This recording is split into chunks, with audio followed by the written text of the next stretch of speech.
kung sinasabi natin na-reach na ba namin yung peak namin ni Billy, I think we're just getting started. Why? Kasi sa amin ni Billy, we're always into striving growth.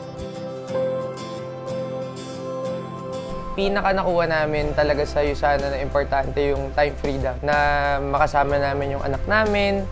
Pag naging successful ka sa USANA, yung oras na mabigay sa'yo na makasama mo yung family mo, yun yung hindi ma-measure ng pera. Ang nakikita ko sa the De La Fuente family, it's a family that is whole. It composes of love, happiness.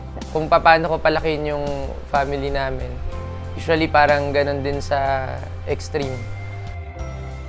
Like what I said kay Billy before, bigyan lang niya ako ng bahay. Yun yung pinaka-request ko talaga. And true enough, this is what I can call home. Tama. So a home that is whole nga, and at the same time full of love and happiness with the family inside it. 2 years ago, pinlan talaga namin. We want to make, syempre USANA is already a brand. So we want to create our own brand. Kaya nag-focus kami na gawing brand talaga yung Extreme 111.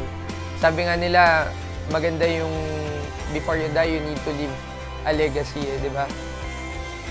With USANA, kailangan mo lang naman talagang ibaba yung pride mo na hindi para sa'yo to eh. So instead of sana may magandang buhay ako, sana may travels. Instead of saying sana, dapat ang sabi mo, USANA.